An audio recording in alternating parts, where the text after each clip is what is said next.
Good evening everyone, good evening. क्या हाल चाल है जी आप सभी के? कैसे हैं आप सब लोग? सभी का स्वागत है दोस्तों। मैं उम्मीद कर रहा हूँ आप एकदम बढ़िया है और सेशन लगाने के लिए तैयार हैं। एक बार कंफर्म करें वॉइस एंड वीडियो क्लियर है तो मैं सेशन को स्टार्ट करता हूँ।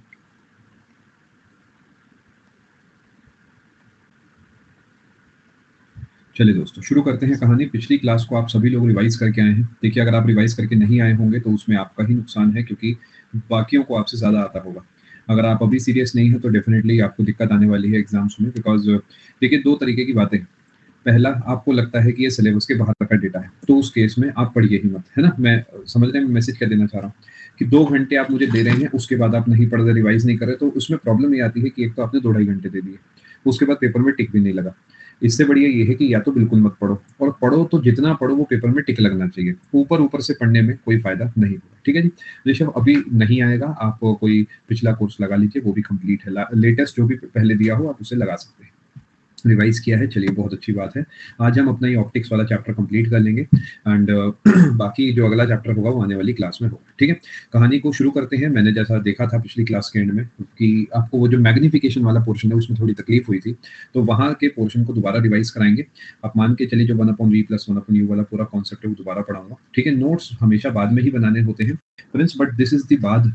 पिछली क्लास का बाद तो हो चुका ना। होपफुली पिछली क्लास के आपने बना लिए होंगे। अगर आपने अब तक नहीं बनाए तो फिर ये डेफिनेटली दिक्कत वाली बात है। बना लिए, चलिए अच्छी बात है। आज की क्लास के नोट्स भी आप साथ साथ नहीं बनाएंगे, क्योंकि आज की क्लास में भी आपको बहुत कुछ सीखने को मिलेगा। इनफैक्ट आज मैं कुछ क्वेश्चंस भी आपके लिए लेके आया, एमसीक्यूज, जो मैं क्लास में ही आपको प्रैक्टिस कराऊंगा विदाउट पोल। हर बच्चे का मैं आंसर देखूंगा और जो जो गलत आंसर देगा उसे मैं एक्सप्लेन करूंगा कि आपको क्यों गलत आंसर आता है और क्या इंप्रूवमेंट उसमें हो सकता है। ठीक है, तो आज मैं 5 7 8 सवाल भी लेके आया हूँ, इस चैप्टर के एंड में आपसे करा के देखूंगा। चलो कोई बात नहीं ऋतिक, चलो शुरू करते हैं जी कहानी फटाफट से। 5 मिनट में जो पोर्शन पिछली क्लास में पढ़ाया था उसे ऊपर ऊपर से दिखा देता हूँ स्क्रीन पर। पिछली क्लास में हमने लाइट के बेसिक्स को समझा था। लाइट के जो लॉज हैं, लॉज ऑफ रिफ्लेक्शन हमने पहले समझा था। एंगल आई और एंगल आर इक्वल होते हैं। इंसिडेंट, रिफ्लेक्टेड और नॉर्मल, ये तीनों एक प्लेन में लाए करते हैं। ठीक है, उसके बाद हमने प्लेन मिरर समझा था, स्फेरिकल मिरर समझा था। स्फेरिकल में 2 तरीके के थे, कनकेव और एक कन्वेक्स। दोनों में क्या फर्क है हमने ये समझा था। और टर्मिनोलॉजी की बात करी थी कि pole, principal axis, centre of curvature, focal length, focus, ये सब चीजें क्या होती हैं। अपर्चर, पोल में क्या फर्क है वो हमने समझा था। और उसके बाद हमने जो है डायग्राम के थ्रू, ये पहले हमने ये समझा था कि रेज एक्चुअली कैसे मिलती है, कि अगर कोई पैरेलल आ रही है तो कहाँ जाएगी, अगर कनकेव है तो क्या होगा, कन्वेक्स तो क्या होगा। ये सारे कॉन्सेप्ट समझने के बाद मैंने आपको इमेज फॉर्मेशन पढ़ाई थी, कैसे कनकेव में अलग अलग इमेजेस बनती हैं। उसके बाद हमने देखा कि कनकेव का यूज क्या है। सिमिलरली कन्वेक्स मिरर कैसे इमेज बनाता है और उसकी इमेज फॉर्मेशन की क्या प्रॉपर्टीज होती है हमने समझा था और इसके यूजेस को देखा था। उसके बाद इनफैक्ट आई थिंक मैंने उससे पहले ही बता दिया था कि प्लस माइनस कहाँ पे कैसे आप लेते हैं। ये सेम चलता है अपना ज्योमेट्री वाला, कि जो प्लस एक्स है वो इस तरफ होगा, जो माइनस है वो इस तरफ होगा, प्लस ऊपर होता है और माइनस नीचे होता है, जैसा आप डायग्राम में भी देख पा रहे हैं। मिरर फॉर्मूला से मैंने आपको चीजें जो है आगे बतानी थी। यस क्रेजी, आप बिल्कुल सही कह रहे हैं। क्या मिरर फॉर्मूला से चीजों को शुरू करा जाए? डाउट रिद्धि क्लास के एंड में लिए जाएंगे, आप 1 घंटे के बाद मान सकते हैं अप्रोक्सीमेटली। ठीक है, चलो शुरू करते हैं जी कहानी। देखो दोस्तों, हमें पता है कि अगर एक ऑब्जेक्ट मूव करता है, जैसे कि एक ऑब्जेक्ट यहां से यहां आ गया, तो हमें पता है कि उसकी इमेज भी मूव करती है। उसकी इमेज भी जो है वो यहां से यहां आ जाएगी। ये बात हमें पता है ना। इसका मतलब डेफिनेटली कुछ ना कुछ रिश्ता है वी में और यू में, जिसमें वी का मतलब होता है इमेज की दूरी और यू का मतलब होता है ऑब्जेक्ट की दूरी। इनमें कुछ ना कुछ रिश्ता है। तो इन लोगों ने, जो पढ़े लिखे लोग हैं, इन्होंने बड़ा सारा दिमाग लगाया, दिन रात एक्सपेरिमेंट करे और ये पाया कि V और U का आपस में जो रिश्ता है वो फोकल लेंथ से भी एसोसिएटेड है। ऐसा इन्होंने इस वजह से पकड़ा होगा कि जितना बड़ा मिरर है उसमें इमेज अलग जगह बन रही है, छोटे में अलग जगह बन रही है, तो इन्होंने कहा इन तीनों में कुछ ना कुछ जो है रिश्ता है। इन्होंने कहा क्या रिश्ता है, तो वो रिश्ता पता लगता है इस फॉर्मूला से। 1/v + 1/u = 1/f। आराम आराम से समझिएगा, अच्छे से पढ़ाऊंगा। आज की क्लास में सिर्फ ये लाइट वाला टॉपिक पढ़ा के फ्री कर दूंगा, तो अच्छे से आराम से पढ़ेंगे और उसके बाद फ्री कर देंगे। ठीक है, इसमें भी 1 डेढ़ घंटा लग जाएगा। अननेसेसरी अगला चैप्टर शुरू नहीं करूंगा, वो आने वाली क्लास में करेंगे। देखो, जो इमेज डिस्टेंस है वो v है, जो ऑब्जेक्ट डिस्टेंस वो u है और फोकल लेंथ f है। इन तीनों में रिश्ता है 1/v + 1/u = 1/f। देखते हैं जरा कुछ और बातों को। अगर मैं आपसे कहता हूं कि मेरे पास एक कनकेव मिरर है, ठीक है, जिसका फोकल लेंथ की वैल्यू जो है वो 10 है और उसकी ऑब्जेक्ट जो है उसकी प्लेसमेंट इस पे है, तो क्या मैं कह सकता हूँ ये 20 पे पड़ा है? ये मैं पिछली क्लास में बता चुका हूँ, पिछली क्लास नहीं देखी तो आज दिक्कत होगी आपको। अगर मैं इस डेटा को इसमें फीड करूंगा तो कैसे करूंगा? 1/v मुझे नहीं पता, प्लस में 1/u में मैं नीचे लिखूंगा -20। बिकॉज मुझे हर चीज साइन के साथ लेनी होती है, इज इक्वल टू 1/-10। अगर मैं इसे सॉल्व करूंगा तो नहीं, हाइट नहीं है ये, मैं इमेज ऑब्जेक्ट पे खेल रहा हूं, तो ऑब्जेक्ट का डिस्टेंस है ये, ठीक है। अगर मैं इसे सॉल्व करूंगा तो क्या आप देख सकते हैं कि 1/v की वैल्यू जो है वो आ जाएगी माइनस का 2/20 और प्लस का 1/20, यानी माइनस का 1/20। इससे मुझे पता लगता है कि जो v की वैल्यू है वो माइनस का 20 है। माइनस दर्शाता है इस तरफ और 20 दर्शाता है यहीं पर 1 की। क्या हमने यही डायग्राम बाजी में समझा है? हितेश, इस क्लास से ना लगाएं, या तो शुरू से लगाएं या पिछली क्लास से शुरू करें। क्या आपको कॉन्सेप्ट समझ आया कि क्यों हमने जो डायग्राम में सीखा है और क्यों फॉर्मूला जो है वो सही है? आपस में बातें ना करें। हमेशा याद रखेंगे, इस लाइन के इधर आपको बस ऐसा प्लस बनाना है, इधर वाले दोनों प्लस है, इधर वाले माइनस है, यानी इसके इधर जो भी होगा, ये मान लेते हैं ये फोकल पॉइंट है और ये आपका जो है ये फोकल पॉइंट है, सेंटर है। अब आप मुझे बताएंगे कि अगर फोकल लेंथ जो है वो 15 है और ऑब्जेक्ट जो है वो रखा हुआ है 45 पे, ये 45 सेंटीमीटर है, तो इमेज कहाँ बनेगी? मेरा मानना है कि वो बनेगी 15 से 30 के बीच में। आपको मुझे एग्जैक्ट वैल्यू बतानी है, मैं रिपीट करूंगा, चिंता ना करें सिमरदीप एंड अंकित। मुझे एग्जैक्ट वैल्यू जाननी है, मैं कैसे निकालूंगा? जिसे नहीं समझ आया था जैसे अंकित सिमर को, आप सॉल्व नहीं करेंगे, आप स्क्रीन की तरफ ध्यान देंगे। आप बस मुझे ये बताइए, क्या फोकल लेंथ जो है वो 15 और ऑब्जेक्ट की 45 है और वी आपसे पूछा गया? जी हाँ। अब साइन लगाएंगे। क्या फोकल लेंथ इस लाइन के इधर है? माइनस लगा दो। क्या ऑब्जेक्ट इधर है? माइनस लगा दो। बस इससे अपना आंसर आ जाएगा। 1/v plus 1/-45 is equal to 1/-15। क्योंकि मैं मैथ्स का भी टीचर हूँ और आप मैथ्स के भी स्टूडेंट्स हैं, तो आपको पता होगा एलसीएम बाजी कैसे लेते हैं। आपने जब इसे सॉल्व करना है तो आप पाएंगे कि 1/v की वैल्यू जो है वो आएगी माइनस में 2/45। तो आपको पता है v की वैल्यू हो गई 22.5, वो भी माइनस का। इससे पता लगता है कि ये इस तरफ होगा और 22.5 पे यानी करीब यहाँ पर होगा। क्या आपको समझ आई है मेरी बात? एक आखिरी सवाल करा के देखूंगा इस पे, कि वैसे रेलवेज में आते हैं न्यूमेरिकल, बट एसएससी में भी मेंस में आ जाए तो कोई बड़ी बात नहीं है। मैं तो बड़ा खुश होऊंगा अगर मेरे पेपर में आ गया तो, क्योंकि फ्री के नंबर है। आप सबको समझ आया? किसी को कोई तकलीफ तो पूछ लो। ठीक है, चलो। जो स्टेप्स बता रहा हूं वो फॉलो करो, सिंगल सवाल भी गलत नहीं होगा, चाहे 1000 सवाल मैं आपसे करा के देख लूं। ठीक है, क्रेजी, अगले सवाल की एक्सप्लेनेशन को सुनना। जो स्टेप्स बता रहा हूं वो सुनो। सबसे पहले आपको जो क्वेश्चन में वी, यू और एफ में से पता है वो लिख लो। तीसरे के आगे क्वेश्चन मार्क लगा दो। उसके बाद उनके साइन लगा दो। उसके बाद फॉर्मूला लिखो और सॉल्व कर दो। आंसर 100% सही आएगा। फॉर एग्जाम्पल, मेरे पास एक मिरर है, कनकेव ही ले रहा हूं अभी मैं, जिसकी फोकल लेंथ 40 है और ऑब्जेक्ट जो रखा हुआ है 50 पे या 60 पे रखा हुआ है। ये 60 है। अब आप मुझे बताइए कि इमेज कहाँ बनेगी? कनकेव मिरर जिसकी फोकल लेंथ 40 सेंटीमीटर है, उसके 60 सेंटीमीटर दूर एक ऑब्जेक्ट रखा है, तो उसकी इमेज की डिस्टेंस बताइए। क्या करना है? v की वैल्यू नहीं पता, u की वैल्यू -60, f की value -40। 1/v plus 1/u is equal to 1/f, तो 1/f सामने ले गया, माइनस में 1/u प्लस हो गया 3 और 2 यानी माइनस का 1/120। v की वैल्यू हो गई -120। क्या आप सबको समझ आया? यानी इमेज करीब यहाँ पर बनेगी। All clear? चलिए आगे चलते हैं। मैंने कॉन्सेप्ट आपको समझा दिया है, ये फॉर्मूला हर जगह लागू होता है, हर एक जगह लागू होता है। आई होप आप मेरी बात समझ पा रहे हैं। अगर मैं कनकेव की जगह कन्वेक्स मिरर लेता हूँ, ठीक है, साइज के बारे में बताएंगे साइन प्रोड अगले पेज पे, उसके लिए मैग्निफिकेशन समझना होगा ना। यस बिल्कुल निधि, आप सही कह रहे हैं, हमेशा 100%, बट ऐसे याद नहीं करेंगे, कॉन्सेप्ट लगाएंगे तो अच्छा रहेगा। अगर एक ऑब्जेक्ट यहाँ पर रखा है, ठीक है, और फोकल लेंथ उसकी यहाँ पर है 20 सेंटीमीटर और वो यहाँ पर 40 सेंटीमीटर दूर रखा है, तो उसकी इमेज का डिस्टेंस क्या होगा? मैं भी आपके साथ साथ सॉल्व करता हूँ। देखो, मुझे पता है v, u और f में v नहीं पता, u है माइनस का 40, f है प्लस का 20। 1/v plus 1/u that is -1/40 is equal to 1/20 plus का, ये सामने जाएगा तो ये बनेगा 1/20 प्लस 1/40 दैट इज 40/3 आ जाएगा प्लस का। क्या आपको कॉन्सेप्ट समझ आया? 40/3 का मतलब करीब 11 12 13 13.33 हो जाएगा, यानी करीब यहाँ आपको देखने को मिलेगा। अब इससे सवाल अगर आएगा तो आप इसे गलत नहीं करेंगे जीवन में कभी भी। चलते हैं जी आगे। मैग्निफिकेशन क्या होता है और जो साइनफ्रॉइड का सवाल है वो कैसे सॉल्व होगा, मैं आपको समझाने की कोशिश करता हूँ। मैग्निफिकेशन का मतलब मैंने आपको बता दिया था कि इमेज और ऑब्जेक्ट में क्या रिलेशन है। अगर इमेज इतनी बड़ी है तो ऑब्जेक्ट कितना बड़ा हो गया है। ठीक है, एग्जाम्पल के तौर पे आप इसे देख रहे हैं, मेरे पास एक स्प्रे है मच्छर मारने वाला, ये आपको छोटा दिख रहा है, यही मैं अगर कैमरे के पास गया तो ये बड़ा हो गया। क्यों? क्योंकि इसका साइज बड़ा हो गया, या एटलीस्ट वो हमें लग रहा है कि बड़ा हो गया। अगर कोई चीज 5 गुना हो गई, मैग्निफिकेशन 5 है, तो दैट मीन्स इमेज ही 5 गुना हुई है। ठीक है। निर्मल्य 5-7 मिनट और कोशिश करें। वैसे तो पिछली क्लास का कंटेंट है, अगर उसके बाद भी नहीं समझ आता तो क्लास को रिकॉर्डेड फॉर्म में शुरू से लगाइएगा। यानी अगर एक ऑब्जेक्ट जिसकी हाइट 15 सेंटीमीटर है और उसकी इमेज जो है वो बन रही है 20 सेंटीमीटर की, तो इसका मैग्निफिकेशन जो है 20/15 यानी 4/3 हो जाएगा। क्या यहाँ तक आपको समझ आया? यानी मैग्निफिकेशन की जो वैल्यू होगी वो ये बताएगी कि इमेज कितनी बड़ी या छोटी हुई है। पहला पॉइंट, साइन की अभी बात नहीं करी गई है। ठीक है। Height of image upon height of object है।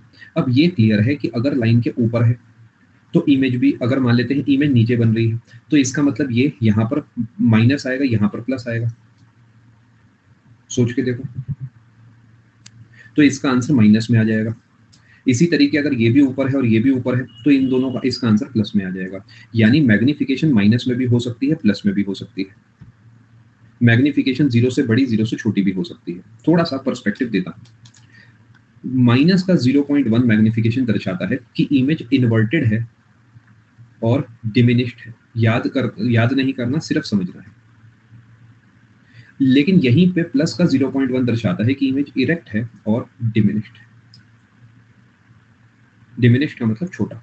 दोनों माइनस नहीं हो सकते तिवारी, हम मानते हैं ऑब्जेक्ट लाइन के ऊपर है, लेकिन हाइपोथेटिकली दोनों माइनस होगा तो भी प्लस आएगा आंसर। यानी हाइपोथेटिकली दोनों लाइन के नीचे है तो मैग्निफिकेशन पॉजिटिव होगा। ठीक है। माइनस का 0.9 दर्शाता है कि इमेज इन्वर्टेड है और स्मॉलर है। डिमिनिश्ड भी लिख सकता हूं, वैसे smaller is the better word. यही प्लस का 0.9 दर्शाता है कि इमेज इरेक्ट है और स्मॉलर है। 1 दर्शाता है प्लस का कि इमेज इरेक्ट है और सेम साइज है। यही माइनस का 1 दर्शाता है कि इमेज इन्वर्टेड है और सेम साइज है। मैग्निफिकेशन प्लस 9.6 का पता लगता है तो हम कहते हैं कि इमेज इरेक्ट है और एनलार्ज्ड है। आई होप आप बात समझ पा रहे हैं कि ये एक्चुअली दो अलग अलग कॉन्सेप्ट हैं। सच में ही अलग अलग कॉन्सेप्ट है। लोग रट्टे मारते हैं और पेपर में गलत कराते हैं। साइन कुछ और बता रहा है और वैल्यू कुछ और बता रही है। ठीक है, आपको समझ आया सबको मैग्निफिकेशन क्या होता है? मेरे कहने से एक बार आप इसे रीड करिए, यहां से यहां तक, आराम आराम से।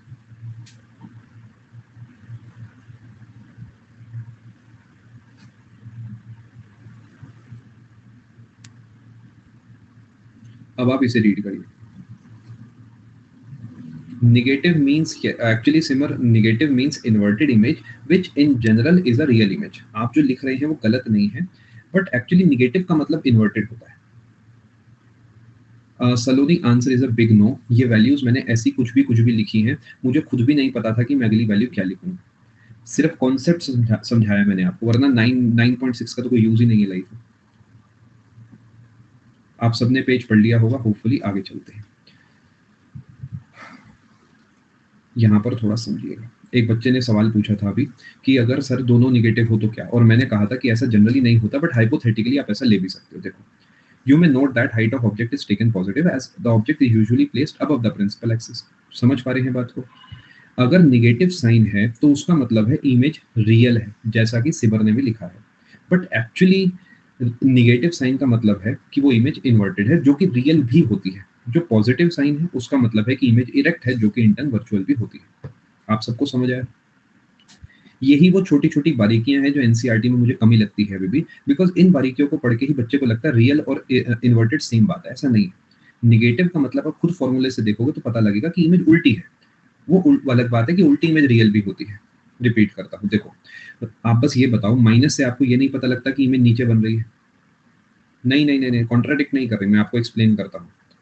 देखो, वो ये कहना चाहते हैं कि ऑब्जेक्ट हमेशा ऊपर ही रहता है। अगर इमेज जो है रियल है तो वो जनरली इन्वर्टेड यानी नीचे बनेगी, तो इससे निगेटिव वैल्यू निकल के आएगी। लेकिन यही इमेज अगर ऊपर बन जाए हाइपोथेटिकली, चाहे इधर या इधर, तो इससे एक पॉजिटिव वैल्यू निकल के आएगी। क्या आप मेरी बात समझ पाए? और दूसरा फॉर्मूला होता है ये वाला, -v/u। यानी इन शॉर्ट, मैग्निफिकेशन की जिंदगी में ऊपर इमेज की ही बात करते हैं और नीचे ऑब्जेक्ट की बात करते हैं हमेशा। अगर दोनों की हाइट पे खेलना है तो कोई साइन नहीं आता, लेकिन अगर दोनों के डिस्टेंस पे खेलना है तो साइन आ जाता है। क्यों? मैं आपको समझाता हूं। देखो, अगर एक मैं डायग्राम से आपको एक्सप्लेन करूं तो आपको बेटर तरीके समझ आएगा। मान लेते हैं एक ऐसा ऑब्जेक्ट है जिसकी इमेज यहाँ पर बनी है। तो अगर मैं मैग्नीफिकेशन की वैल्यू निकालता हूं तो मैं पहले ही पल देख के कह सकता हूं कि वो माइनस में आएगी, क्योंकि मुझे पता है कि इमेज इन्वर्टेड है, जो कि एनसीईआरटी के हिसाब से रियल भी है जी। और अगर मैं इस कॉन्सेप्ट को इधर लगाता हूं तो मैं देखूंगा कि यहाँ पर एक माइनस, यहाँ पे प्लस, मुझे एंड में माइनस की वैल्यू दे देगा, तो मैं बड़ा खुश हूं। लेकिन जब मैं इस फॉर्मूले में खेलूंगा तो यहाँ पर भी एक माइनस आएगा, यहाँ पर भी एक माइनस आएगा, तो मुझे एंड में प्लस देगा और मैं दुखी हो जाऊंगा। इस वजह से मुझे एक एडिशनल माइनस लगाना पड़ता है वैल्यू को सेटिस्फाई करने के लिए। Same concept in case of a convex mirror. अगर ऑब्जेक्ट इधर तो इमेज इधर, अगर एच डैश अपॉन एच से खेलूंगा तो आंसर निगेटिव आ जाएगा। लेकिन अगर v अपॉन यू पे खेलूंगा तो सोच के देखो, ये थोड़ा थोड़ा समझ पा रहे हो मैं क्या बोल रहा हूँ? माइनस आ जाएगा, सबने हाँ कर दिया, अरे प्लस आ जाएगा। भैया प्लस क्या कर रहे हो, ऐसे हाँ नहीं करना। मैं बहुत चालाक इंसान हूँ, जो मुझसे पढ़ते हैं काफी समय से उन्हें पता होगा। आप कितने चालाक हो आपको पता है ना, मैं आपका टीचर हूँ। 5 सेकंड का समय दिया, सबने हाँ कर दिया, कंफ्यूज होगा। सिमर मेरी बात ध्यान से सुनो, एक काम करें, आपकी थोड़ी सी मदद करते हैं। आपकी उंगलियां जो है काट देते हैं, चैट ऑफ कर देते हैं, जिससे कि आप टाइप ना कर पाए। अब आपके पास एक ही ऑप्शन है, मेरी बात को ध्यान से सुनना, तो सुन लेना। अगर माइनस का साइन है तो वो इन्वर्टेड है और रियल है। अगर प्लस का साइन है तो वो इरेक्ट है और वर्चुअल है। अगर वैल्यू ग्रेटर देन 1 है तो वो एनलार्ज्ड है, और अगर वैल्यू लेस देन 1 है तो वो डिमिनिश्ड है। और फॉर्मूले हैं दो, m is equal to H I upon H O, या फिर m is equal to V I upon V O, एक माइनस के साइन के साथ। मान लेते हैं हमें माइनस अभी नहीं पता, हम देखते हैं कि माइनस आएगा नहीं आएगा। मान लेते हैं मैं कोई कनकेव लेंस का, कनकेव मिरर का इस्तेमाल करता हूँ। कनकेव में दो केसेस पकड़ता हूँ, पहला जिसमें रियल इमेज बनती है, दूसरा जिसमें वर्चुअल इमेज बनती है। पहला जिसमें रियल इमेज बनती है उसको ऑब्जेक्ट यहाँ पर और इमेज को यहाँ पर बैठा देता हूँ। जब मैं इस वाले फॉर्मूले से खेलूंगा तो मैं देखूंगा कि ऊपर वाली जो वैल्यू है वो माइनस में आएगी, मान लेते हैं माइनस का 10। नीचे वाली जो वैल्यू वो आएगी प्लस में, मान लेते हैं प्लस का 20। तो मेरी वैल्यू आ गई माइनस का 0.5। इसमें जो 10 है वो ये वाली दूरी है, और 20 जो है वो ये वाली दूरी है। दूसरे केस को मैं और कॉम्प्लेक्स बनाता हूँ और मैं ऑब्जेक्ट को यहाँ पर बैठा देता हूँ।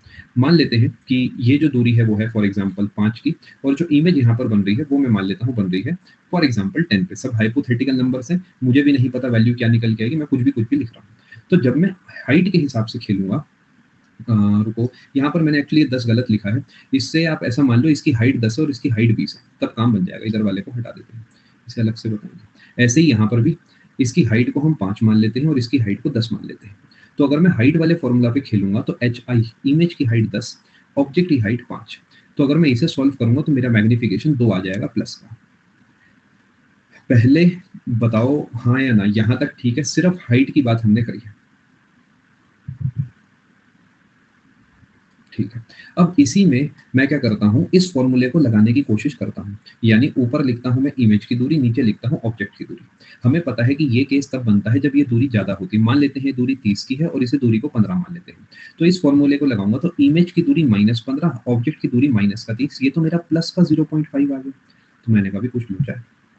ऐसे ही जब मैंने इसे सॉल्व करा तो इमेज की दूरी प्लस का 10, ऑब्जेक्ट की इसे भी मान लेते हैं, इसे 5 मान लेते हैं और इसे 2.5 मान लेते हैं। इमेज की दूरी प्लस का 5, ऑब्जेक्ट की दूरी माइनस का 2.5, तो यहाँ से माइनस का 2 आ गया। मैंने कहा इसका मतलब इन दोनों फॉर्मूले में सही कनेक्शन तब बनेगा जब मैं एक माइनस लगा दूंगा, यानी एक एक्स्ट्रा माइनस जब मैं दूंगा तो मेरा आंसर जो है सही आएगा। आई होप आप पॉइंट को समझ चुके हैं। तीसरा केस भी अगर आप बनाना चाहो तो यहीं पे बना सकते हो कि ऑब्जेक्ट ये रहा, इमेज ये रही, इसमें भी सेम केस आपको देखने को मिलेगा। इस वजह से हाइट में कोई एक्स्ट्रा साइन नहीं है, लेकिन v अपॉन यू में साइन है। क्या आपको मेरी यहाँ तक की बात समझ आ गई? चलिए आगे चलते हैं जी। मैंने रिफ्लेक्शन वाला पूरा टॉपिक कंप्लीट कर दिया है। इसमें जो जो बन सकता है वो सब पूरा हो गया। प्लस के 2 वाला दोबारा समझा देता हूँ। देखो, अगर हम उसी वैल्यू को लेके समझाता हूँ। देखो बेटा, सबसे पहले ये बताओ कि अगर मैं हाइट के हिसाब से खेलता हूँ, H I upon H O, यानी हाइट ऑफ इमेज प्लस का 10 है, लाइन के ऊपर है, हाइट ऑफ ऑब्जेक्ट प्लस का 5 है, लाइन के ऊपर है, तो प्लस का 2 वैल्यू आया। लेकिन अगर मैं इसे खेलता हूँ फॉर एग्जाम्पल डिस्टेंस पे, तो डिस्टेंस पे क्या चलता है? एक चीज यहाँ पर है और एक चीज यहाँ पर है, तो सोचो डिस्टेंस में v तो ये होगा और u ये होगा। तो v की वैल्यू पॉजिटिव लेकिन u की वैल्यू निगेटिव आएगी, तो आंसर माइनस में आ जाएगा। समझे आप?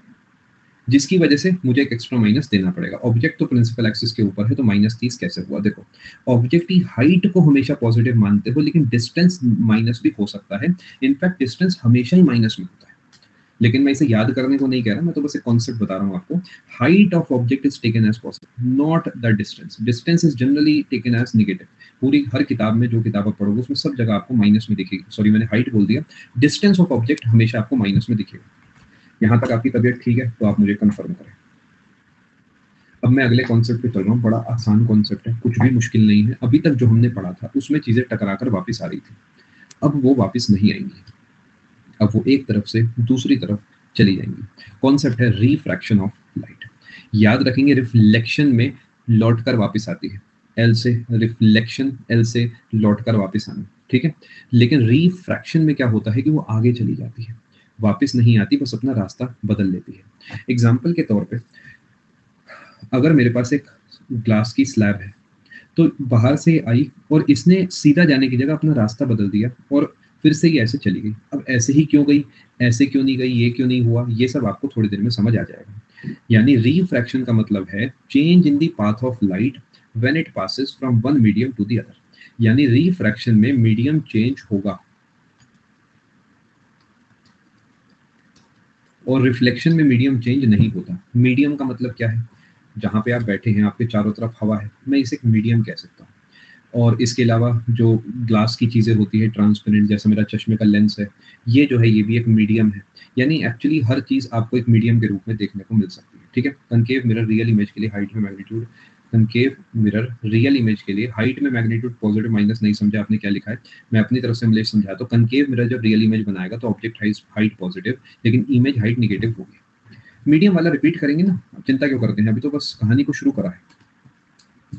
मीडियम का मतलब जो हमारे आसपास है, माध्यम जिसे आप कह सकते हैं, जो भी आपके आसपास है।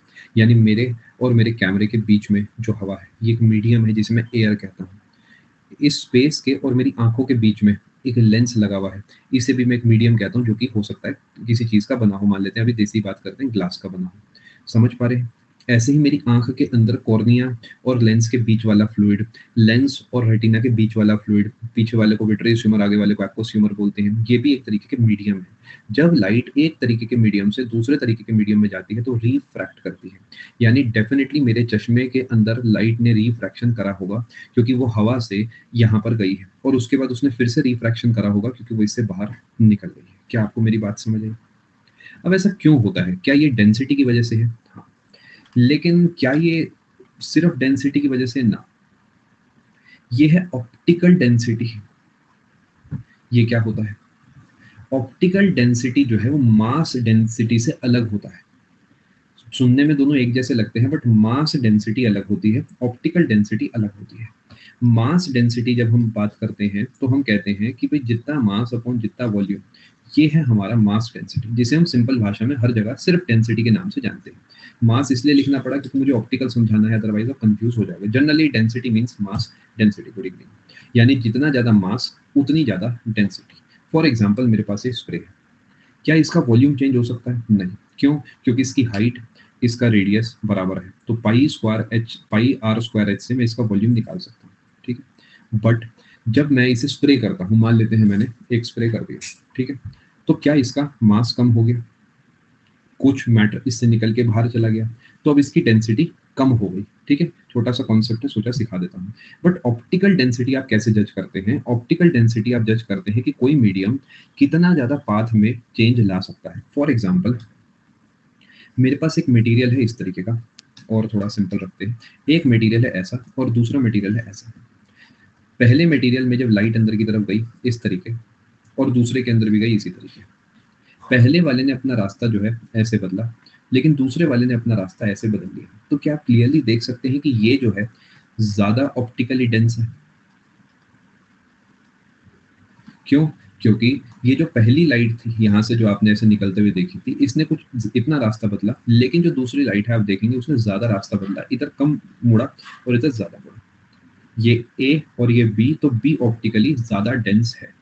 ऑप्टिकल डेंसिटी ही समझा रहा हूँ तिवारी, यानी किस मैटर में कितनी ताकत है उसके रास्ते को बदल देने की। इसी तरीके एक और एग्जांपल लेते हैं। ये एक रे ऑफ लाइट आई और ये इधर चली गई, ये एक दूसरी रे ऑफ लाइट आई जो कि इधर चली गई। तो आपके हिसाब से ज्यादा ऑप्टिकली डेंस कौन सा है? बी। ये फर्क नहीं पड़ता कि वो अंदर मुड़ी या बाहर मुड़ी, फर्क ये पड़ता है कि वो कितना मुड़ी। यहाँ पर आप देखेंगे तो आपको क्लियरली फर्क दिख जाएगा कि बी ऑप्टिकली डेंसर मीडियम है। क्या आपको मेरी बात समझ आ रही है? मैं बिना रिफ्रैक्टिव इंडेक्स वर्ड बोले आपको पूरा रिफ्रैक्टिव इंडेक्स समझा चुका हूँ, बस फॉर्मूलाज वगैरह समझाने बाकी है। ठीक है, क्या आपके दिमाग में कॉन्सेप्ट थोड़ा थोड़ा क्लियर हुआ? Optical density versus mass density, I hope you all have understood. अब चलते हैं जी आगे, प्यारे से कॉन्सेप्ट को समझते हैं। देखो जी, एक ग्लास स्लैब, ये क्लासिक एग्जांपल रहता है हमारे स्कूलों का और काफी अच्छे से भी समझाया जाता है, तो इससे ही समझने की कोशिश करते हैं। देखो, जैसे एक लाइट अंदर आके इस पॉइंट पे टकराएगी तो वो नॉर्मल टू द सरफेस पे एक एंगल बनाएगी जिसे हम एंगल ऑफ इंसिडेंस बोलेंगे। अगर आप रिफ्लेक्शन मुझसे पढ़ चुके हैं तो आपको पता होगा। यही अगर यहाँ पर हम रिफ्लेक्शन पढ़ रहे होते तो मैं आपको कह देता कि ये लाइट इसी एंगल पे वापस निकल लेगी और वो एंगल एंगल ऑफ रिफ्लेक्शन कहलाएगा। बट क्योंकि हम उसे नहीं पढ़ रहे तो अभी हम इसे हटा सकते हैं। यहाँ पर क्योंकि अंदर की तरफ जा रही है तो हम इस एंगल को बोलेंगे एंगल ऑफ रिफ्रैक्शन। रिफ्रैक्शन अलग होता है, रिफ्लेक्शन अलग होता है। ठीक है, यानी ये ओरिजिनली डॉटेड लाइन पे चलती, बट क्योंकि मीडियम अलग है तो अब ये चल के यहाँ आ गई है। पहले ये यहाँ आती बट अभी यहाँ आ गई है। ये वाला पॉइंट किसी काम का नहीं है बिकॉज अभी एग्जिस्ट नहीं करता, तो मैं इसे डिलीट कर देता हूँ क्योंकि लाइट वहां पे गई ही नहीं। इस पॉइंट पे फिर से वही खेला होगा जो ऊपर हुआ था। इस पॉइंट के लिए ये वाला एंगल है एंगल ऑफ इंसिडेंस और ये वाला एंगल जो है एंगल ऑफ रिफ्रैक्शन। क्या आप मेरी बात समझ पाए? और फिर से इस पॉइंट पे रिफ्रैक्शन होगा। अब आपने एक चीज नोटिस करी होगी, अगर हम थोड़ा बहुत भी इस दुनिया को जानते हैं तो हमें पता है एयर और ग्लास में, ग्लास जो है ज्यादा डेंस होता है। मास डेंसिटी की बात कर रहा हूँ, generally mass density optical density similar pattern पे चलती है बट हमेशा नहीं। किसी किसी केस में एक less dense object optically denser हो सकता है। फिर से बोलता हूँ, हो सकता है दो समान में एक की डेंसिटी कम हो लेकिन ऑप्टिकल डेंसिटी ज्यादा हो, ऐसा हो सकता है। आने वाले पेजेस पे वैल्यू से बताऊंगा। ठीक है, आप इतना समझ पाए होंगे जब वो कम घनी जगह से ज्यादा घनी जगह गया है तो उसने छोटा रास्ता चुना है। छोटे रास्ते का मतलब वो अंदर की तरफ मुड़ गया है। लेकिन जब वो ज्यादा घनी जगह से कम घनी जगह गया है तो उसने बाहर जाना पसंद करा। मैं आपको अपने डायग्राम से समझाता हूँ। मैंने आपको पहले डायग्राम में बताया कि ये अंदर की तरफ मुड़ा, नो कशिश नेवर। तो मैं कह सकता हूँ कि ये एयर होगी और ये वाटर होगा। जान के पतले पेन से लिख रहा हूँ बिकॉज ये फोकस करने वाली चीज नहीं है। यानी जब कोई चीज एयर से वाटर में गई है तो वो अंदर की तरफ मुड़ेगी।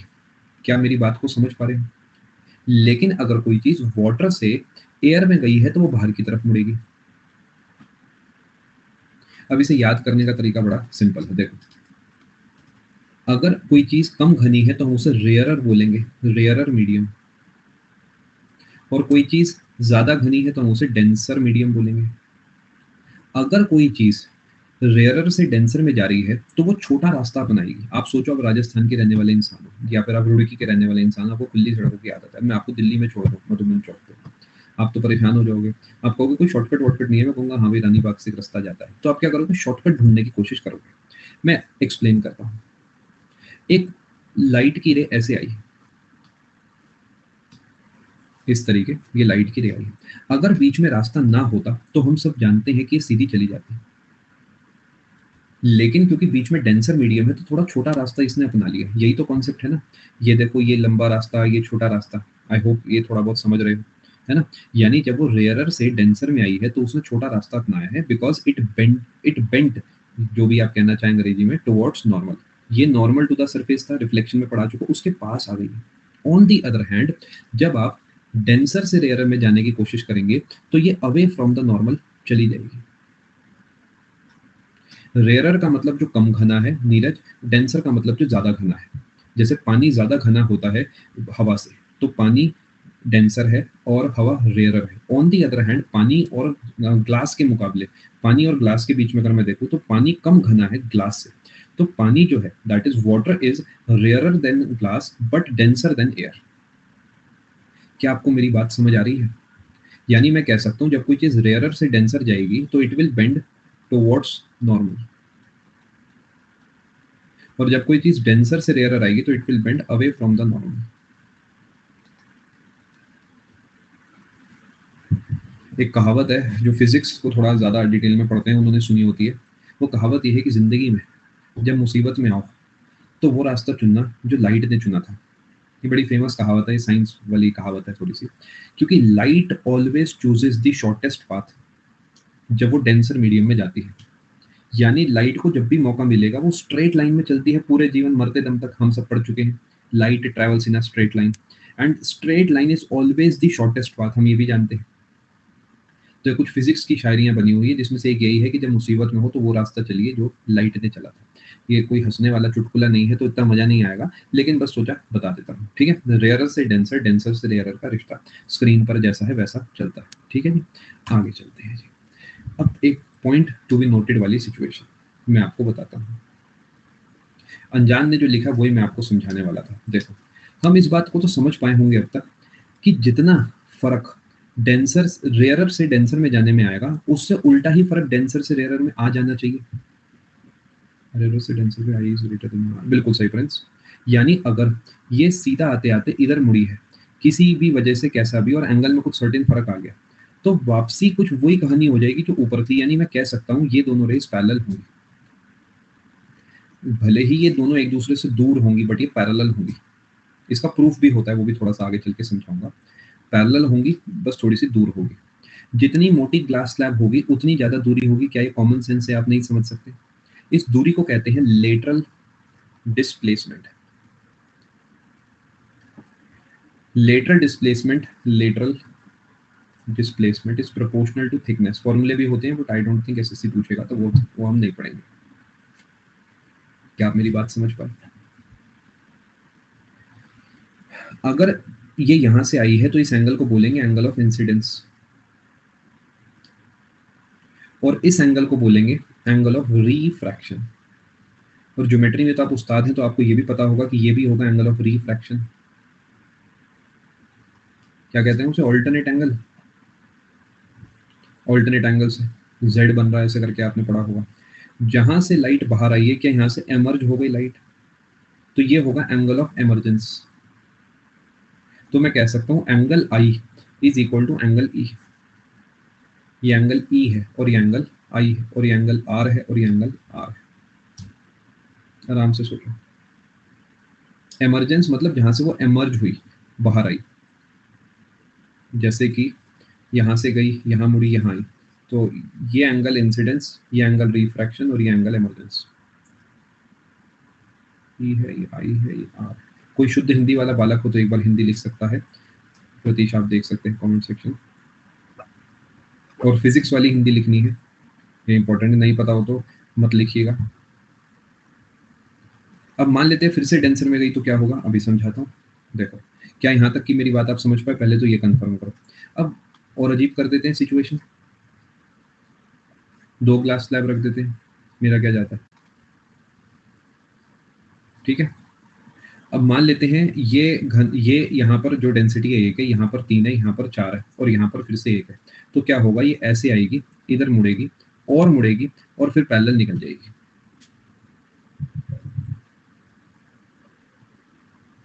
आगे की कहानी समझने के लिए मुझे लॉज ऑफ रिफ्रैक्शन समझाने होंगे। अब हम समझते हैं laws of refraction. Laws of refraction है, रिफ्लेक्शन नहीं है। पहला लॉ बिल्कुल सेम है, angle incident ray, refracted ray normal to the surface, एक प्लेन में लाया करेंगे। और दूसरा वाला बढ़िया है। दूसरे वाले में क्या है ना, ये आप समझ पाए कि एंगल आई और एंगल आर में कोई रिश्ता होगा। पहले लोगों को लगता था यही प्रोपोर्शनल है, बट ऐसा नहीं है, ऐसा नहीं है। मतलब प्रोपोर्शनल क्यों नहीं है मैं आपको समझाता हूँ। कि मान लेते हैं 30 डिग्री पे 45 डिग्री बन रहा था, तो देखा जाए तो 45 डिग्री पे कितना बनना चाहिए भाई? यहाँ पर 2 और 3 का रिश्ता है, तो यहाँ पर भी 2 और 3 का होना चाहिए, यानी 67.5 बनना चाहिए। अगर आप कहते हैं आई इज प्रोपोर्शनल टू आर है, तो समझ पा रहे हैं ना मैं क्या बोल रहा हूँ? बट ऐसा होता नहीं, तो बड़ा मूड खराब हो गया, क्या करा जाए? फिर इन्होंने ध्यान से देखा तो इन्होंने कहा जो साइन है ना आई का, वो प्रोपोर्शनल होता है साइन ऑफ आर के। और इसमें भर भर के वैल्यूज को ऐड करके देखा, डेसिमल में और होल नंबर्स में, सारी वैल्यूज बिल्कुल प्रॉपर फिट हुई। तो पता लगा कि sine of angle of incidence is proportional to sine of angle of refraction. Statement सुनने में लंबी लग रही होगी बट है नहीं। Sine of angle of incidence and sine of angle of refraction are proportional. ये फैक्ट है विनीत। प्रैक्टिकली कैलकुलेटेड फैक्ट है। ठीक है, यहां तक आप समझ पाए। अब इसका मतलब इनका रेशियो भी कुछ होगा। जब हमने पढ़ा था stress is proportional to strain, तो हमने देखा था कि stress upon strain is equal to constant, जिसे हमने आगे जाके कह दिया था मॉड्यूलस। ऐसे ही इनका रेशियो भी कुछ कांस्टेंट होगा, constant for a pair of media. यानी अगर एक स्लैब ऐसी है तो ये अकेली तो कुछ है ही नहीं ना, बाहर से लाइट आएगी और अंदर मुड़ेगी तभी तो खेला होगा। तो ये मीडिया और ये मीडिया, इनका आपस में रिश्ता होना चाहिए कुछ, यानी ऊपर हवा है और नीचे पानी है, तभी ये कॉम्बिनेशन बनेगा। या फिर आप ऊपर पानी और नीचे ग्लास, यानी दो चीजें होंगी ना रिफ्रैक्शन के लिए, तभी लिखा पेयर ऑफ मीडिया, मीडियम का प्लूरल। और इसी कांस्टेंट को प्यार से कहा जाता है रिफ्रैक्टिव इंडेक्स। यानी रिफ्रैक्टिव इंडेक्स, जिसे म्यू नाम के एक शब्द से बुलाया जाता है, जिसका सिंबल ऐसा है, is equal to sine I upon sine are.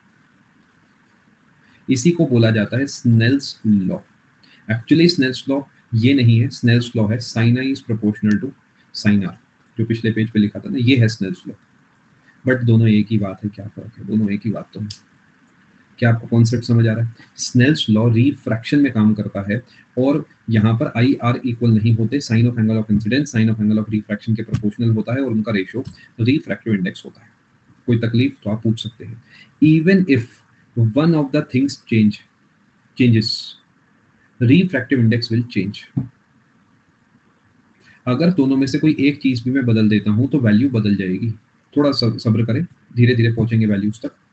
थोड़ा समझने की कोशिश करते हैं। देखो दोस्तों, मेरे सामने कई सारे रिफ्रैक्टिव इंडेक्स लिखे हुए हैं।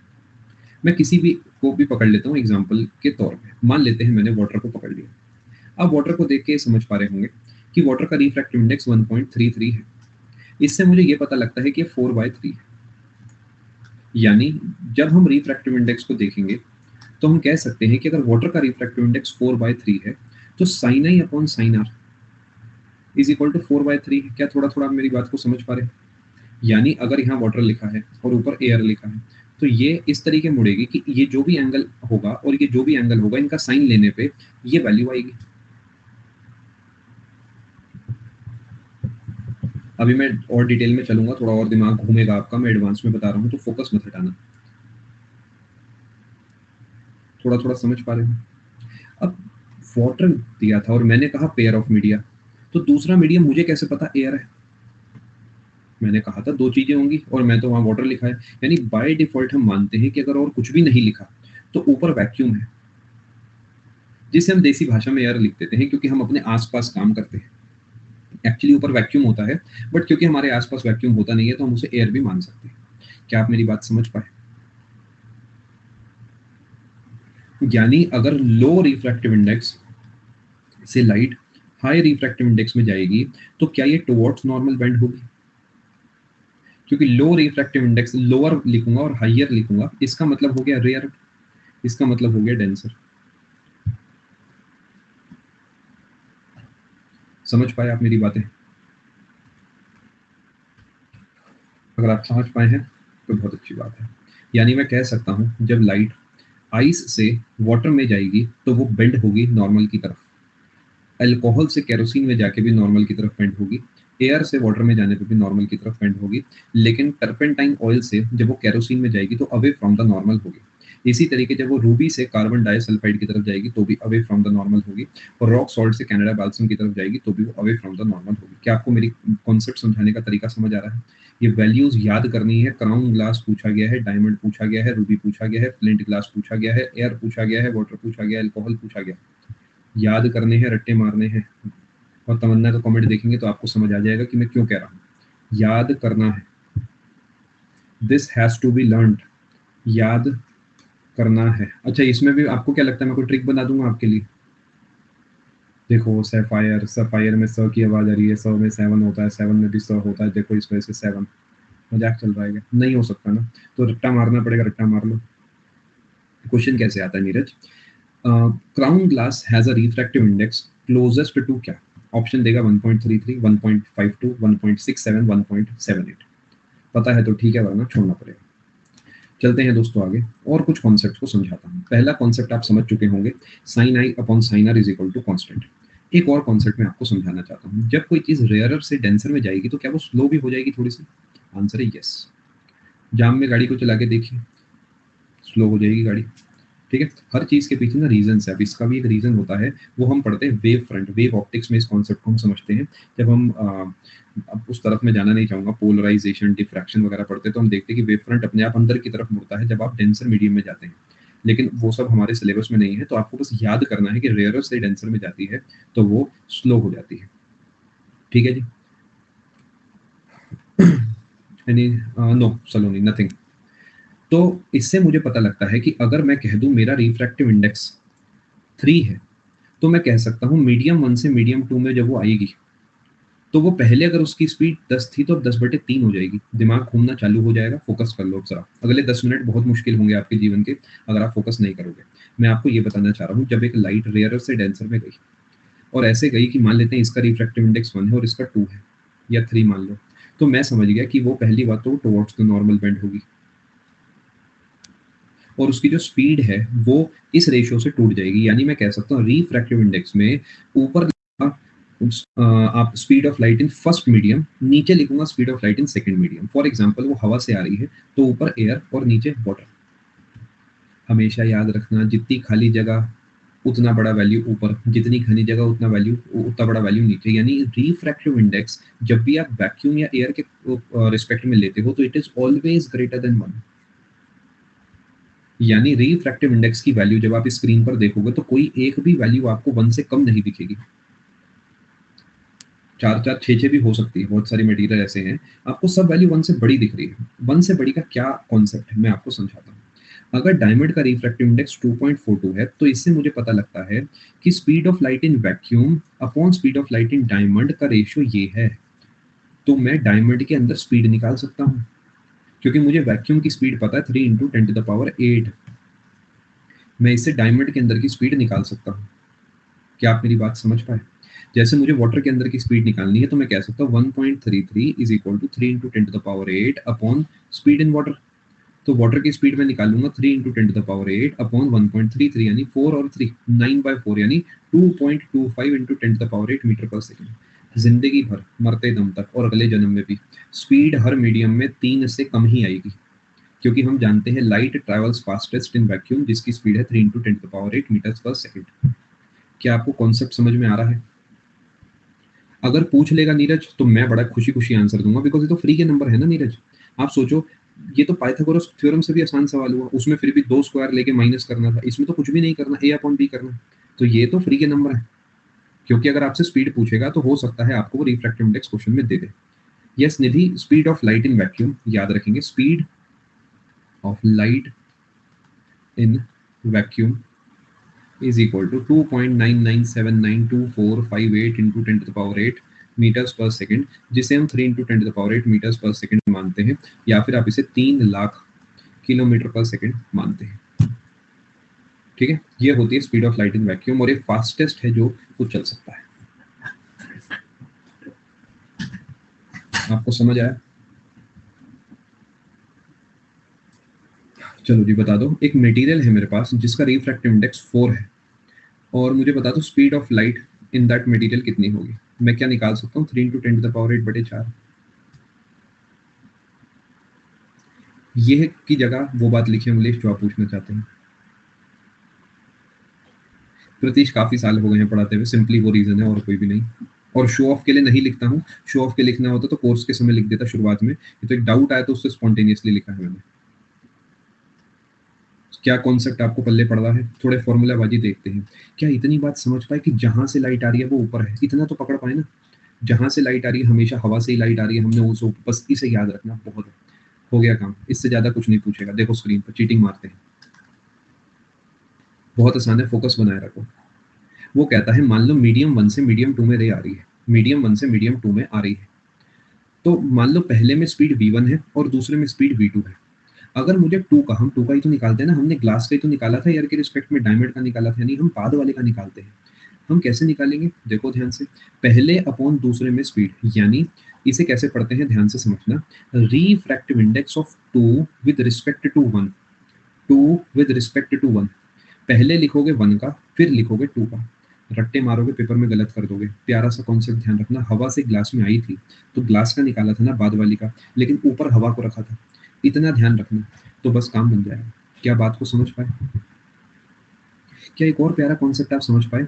अगर मैं रिफ्रैक्टिव इंडेक्स 2 का 1 के रिस्पेक्ट में निकालता हूँ, तो वो होगा 1 अपॉन रिफ्रैक्टिव इंडेक्स 1 का 2 के रिस्पेक्ट में। क्यों? अरे नहीं समझे, देखो ये है V1 अपॉन V2 और ये है V2 अपॉन V1।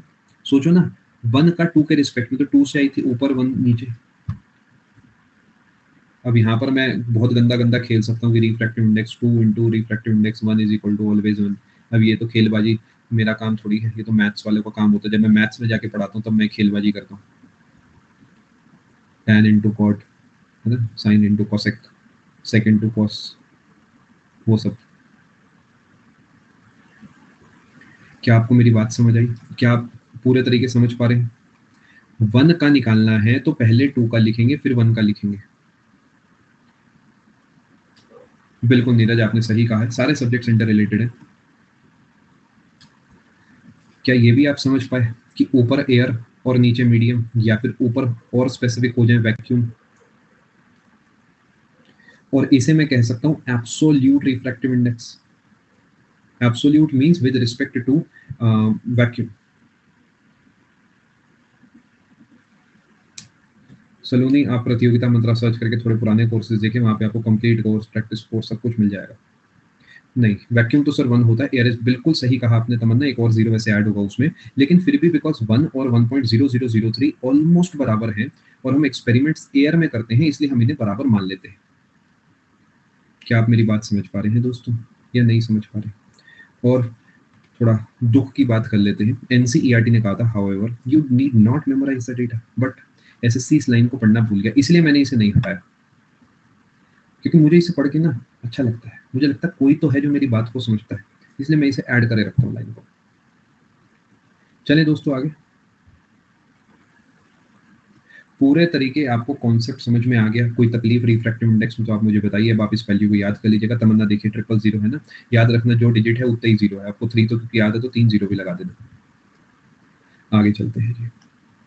ये पूरा कॉन्सेप्ट मैंने आपको समझा दिया है।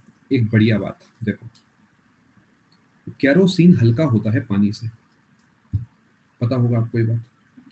अगर आप मिट्टी के तेल की कैन में पानी डाल देंगे तो पानी नीचे बैठ जाएगा, या पानी की कैन में मिट्टी का तेल डाल देंगे तो मिट्टी का तेल ऊपर तैरता रहेगा। तभी तो जब डेंगू मलेरिया फैलता है तो कहा जाता है जहां पर पानी हो उसके ऊपर केरोसिन डाल दो तो वो ऊपर तैरता रहेगा, सरफेस टेंशन खत्म कर देगा। भले ही केरोसिन लेस डेंस है वाटर से, but optically kerosene more dense, यानी डेंसर है वाटर से।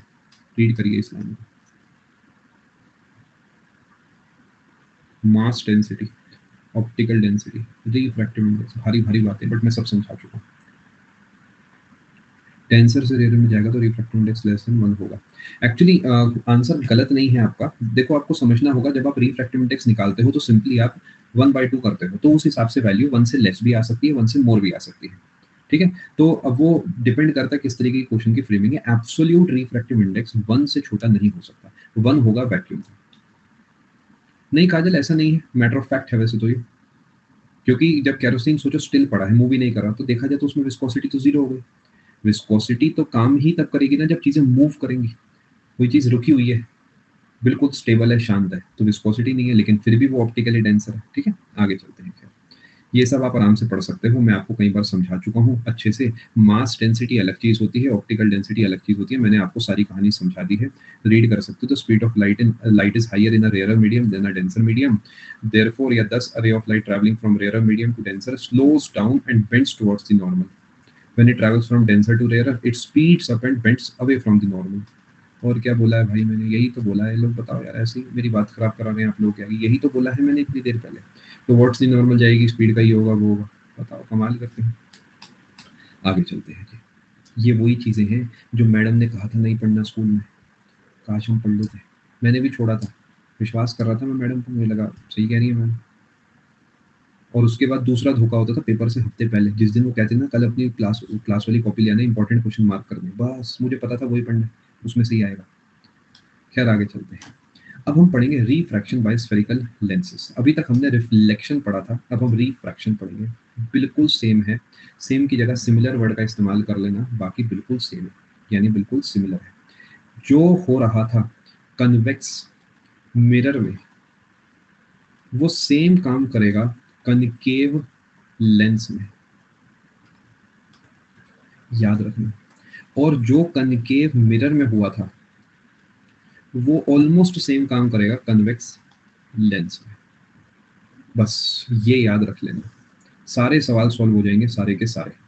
बस छोटा सा फर्क होता है कि कनकेव मिरर में जो काम इस तरफ हो रहा था, जैसे कि ऑब्जेक्ट यहाँ था तो इमेज यहाँ थी ना, और कन्वेक्स लेंस में क्या होगा, वही पॉइंट बनाऊंगा जैसे इधर बनाया ना, ऐसे दो सामने भी बनाऊंगा।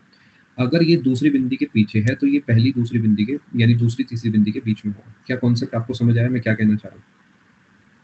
देखो, पहला डॉट, दूसरा डॉट, तीसरा डॉट, तीसरे के बाद है तो दूसरे तीसरे के बीच में था, तीसरे के बाद है तो दूसरे तीसरे के बीच में, इतना ही है बस, सारे के सारे डायग्राम बिल्कुल सेम। देखो विश्वास नहीं करते, मैं समझाता हूँ।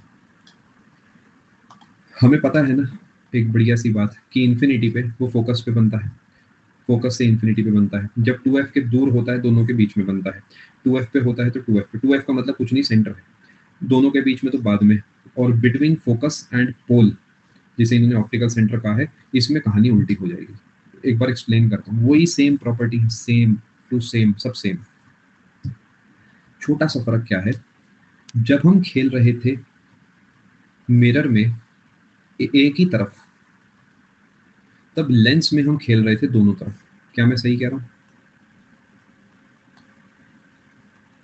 इसी तरीके जब हम मिरर में एकमात्र केस में खेले थे दोनों तरफ, याद है ना, तो उसी पर्टिकुलर केस में हम लेंस में खेलेंगे सिंगल तरफ।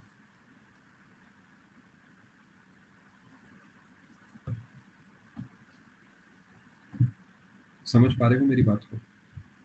बाकी बिल्कुल सेम है, 1 और 2 का मतलब बस एक ही है कि इसके इधर वाली तरफ जो है 1 है, इधर वाली तरफ 2।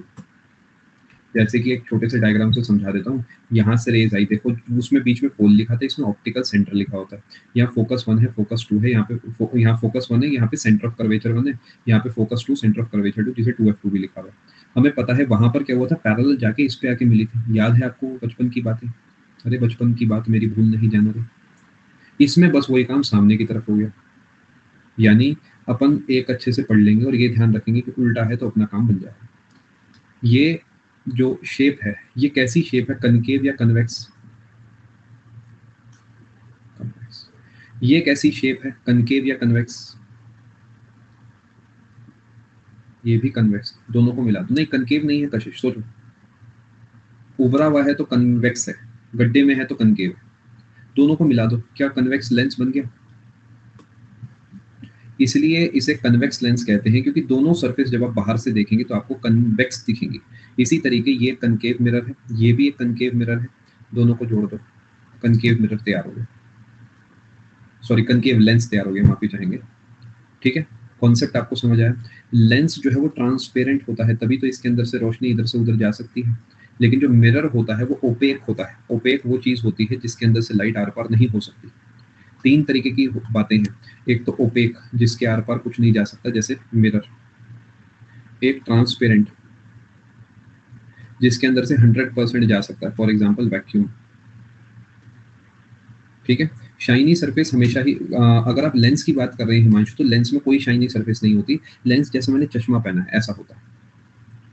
ठीक है, ट्रांसलूसेंट मतलब 0% टू 100% के बीच कुछ, जनरली 20-25% तक ही होता है, ऐसा नहीं 99 है तो वो भी ट्रांसलूसेंट हो गया। For example butter paper.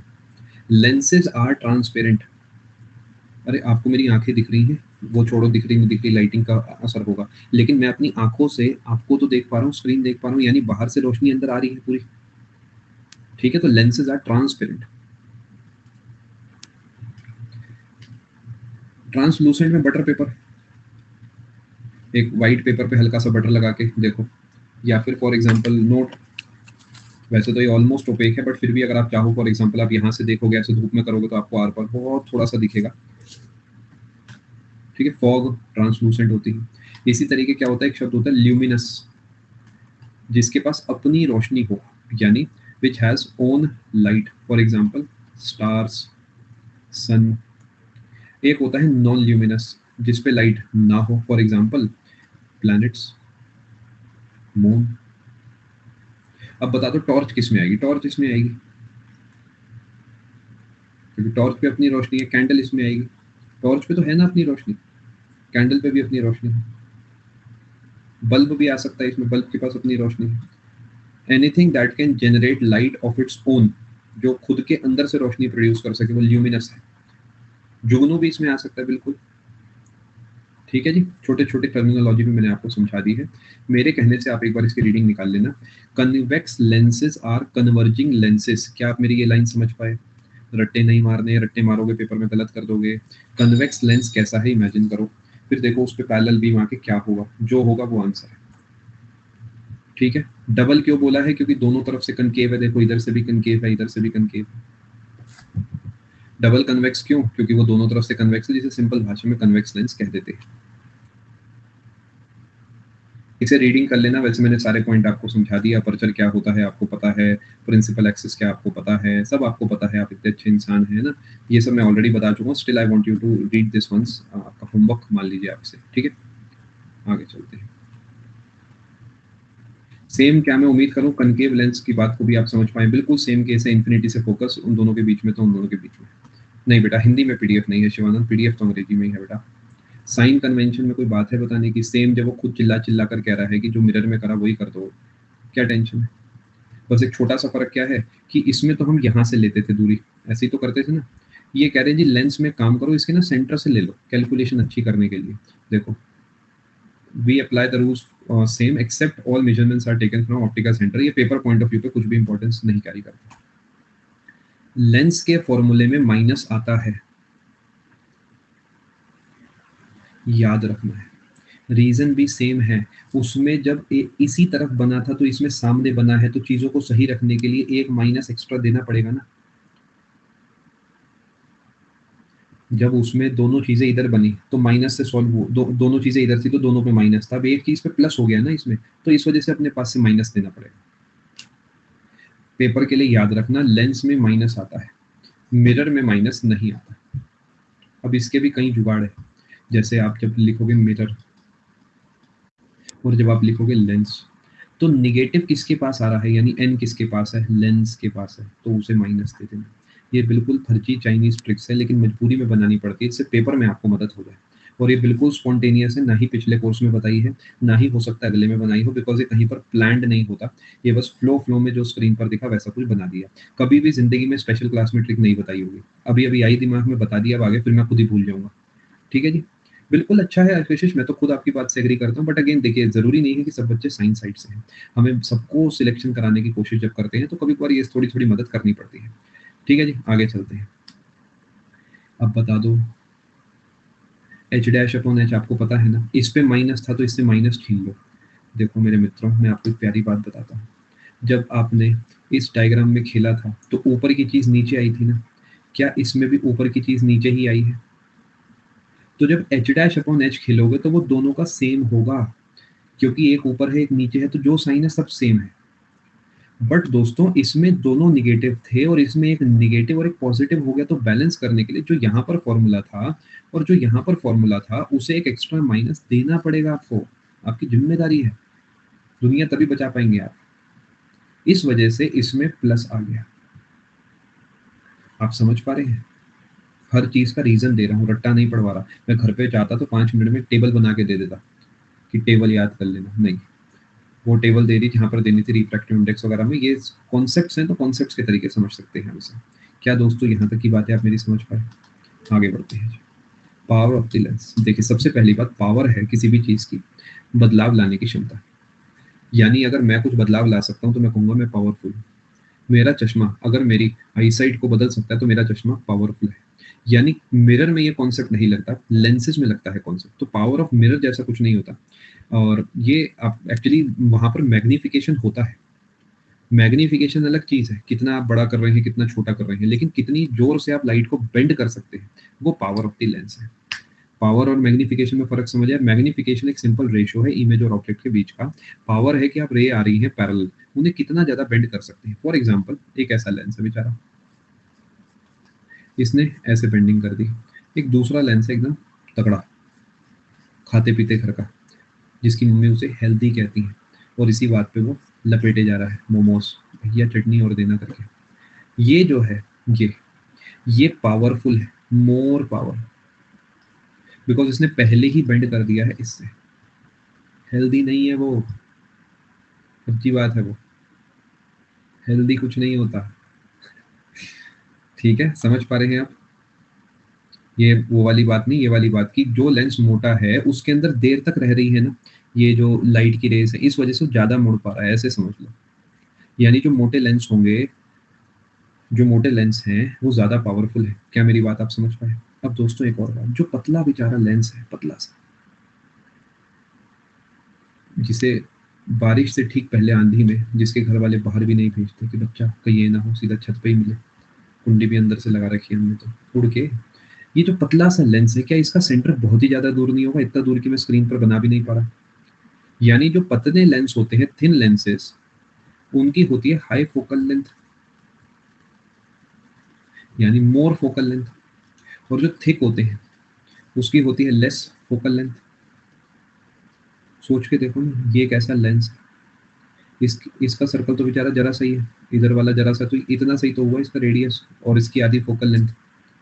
Power के बारे में दो तीन चार बातें हमने बढ़िया सीखी। पहली बात, जितना मोटा लेंस उतनी ज्यादा पावर। दूसरी बात, जितना मोटा लेंस उतनी कम focal length.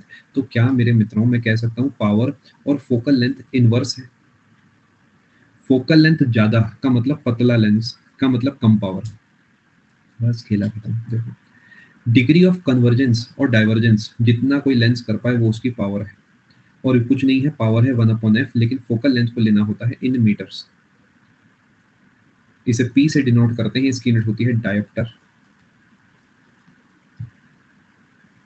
Power of the focal length जो है उसे आप डायोप्टर में नापते हैं, सिंबल होता है इसका डी। अब दोस्तों पॉजिटिव निगेटिव पे थोड़ा खेल लेते हैं। जब भी आप लेंस बनाएंगे तो क्या लाइट इधर से फेंकेंगे जिंदगी भर मरते दम तक, और उसके बाद भी अगले जन्म में? तो पहली सरफेस ये वाली आएगी ना कन्वेक्स में। अब आपने साइन कन्वेंशन पढ़ा है तो झूठ मत बोलना, सच सच बताना कि जो पहली सरफेस है इसका सेंटर इस तरफ हुआ ना मेरे मित्रों, मेरे दोस्तों, मेरे अपनों, तो ये प्लस है या माइनस? बता दो, सच सच बता दो। क्या आप मेरी बातों को समझ पाए कि क्यों कन्वेक्स लेंस की पावर या फोकल लेंथ पॉजिटिव होती है? क्योंकि फोकल लेंथ पॉजिटिव है तो 1/, फोकल लेंथ भी पॉजिटिव होगा। 1/1 लिख दो, 1/2 लिख दो, 1/0.1 लिख दो, कुछ भी लिख दो, आंसर पॉजिटिव आएगा। तो यही तो पावर है। कोई भी चीज रटवाई नहीं है, मैं चाहता तो सीधा रटवा देता। तरीके मेरे पास फर्जी बहुत सारे। देखो एक्सपी, विंडोज एक्सपी आता था, ये वो बेकार की बातें। पेपर में विंडोज एक्सपी याद आएगा? कंप्यूटर हमने को इतने अच्छे से थोड़ी पढ़ी है। तरीके और भी है मेरे पास, लेकिन मैं चाह रहा हूँ आप सीख लो। इसी तरीके अगर मैं आपसे इस लेंस की बात करता हूँ, तो लाइट इस पे गिरी ना, इसका सेंटर तो इस तरफ है, तो निगेटिव, इसलिए कनकेव की फोकल लेंथ भी निगेटिव, सब निगेटिव। तो मैं इसे देख के सीधा बता सकता हूँ कि कन्वेक्स लेंस है लाइट साइड में। तो क्योंकि ऑब्जेक्ट सैंक्रोइड हमेशा लेफ्ट में रखा होता है। आप इस पीडीएफ को पढ़ेंगे तो जब मिरर पढ़ाया है या इसका साइन कन्वेंशन वाली थ्योरी रीड करोगे तो हमेशा ऑब्जेक्ट लेफ्ट में रखा होता है। क्या आप मेरी बातों को समझ पा रहे हैं? 2.5 से ये 0.4 कैसे आया? 2.5 इज इक्वल टू 1/f। तो f is equal to 1/2.5 minus is equal to 10/25 minus का is equal to 0.4 metre minus, यानी ये कनकेव लेंस है। इस पे पहले लाइट है। यस रॉय एमएस, बिल्कुल सही। हमेशा लाइट लेफ्ट से आती है, ये मैं नहीं कह रहा, ये साइन कन्वेंशन है। जैसे इलेक्ट्रॉन को पॉजिटिव मानते हैं, मैं नहीं कह रहा, ऐसा माना जाता है, फैक्ट है। ऐसे ही लाइट हमेशा लेफ्ट से आती है, कहीं ना कहीं लिखा होगा, आराम से आप इसे प्रोसेस से पढ़ सकते हैं।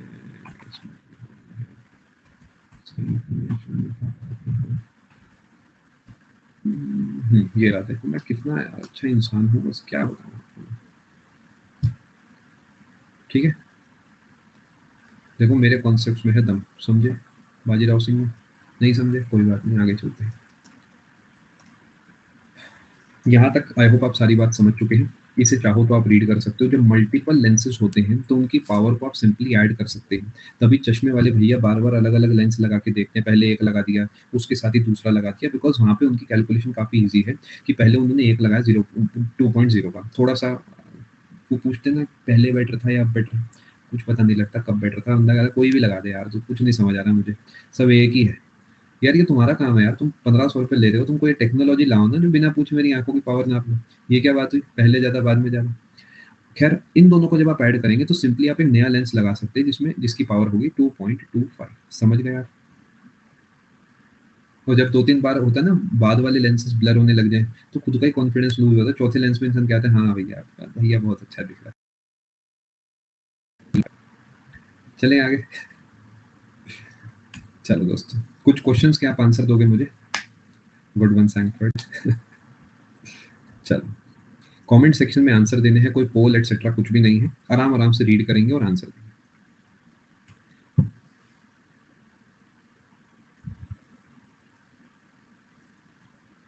Answer is option number D. Reason being, clay is opaque and lenses are transparent. चलो जी शाबाश।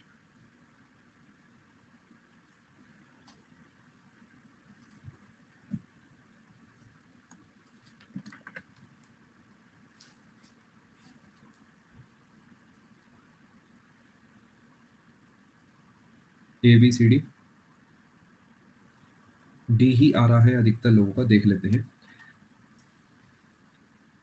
The image found by concave mirror is observe to virtual erect and enlarge. तो हम ये समझ गए हैं कि ये वाला केस है। क्या मैं सही कह रहा हूँ? बियॉन्ड सेंटर ये नहीं है, फोकस और सेंटर के बीच में थोड़ी है।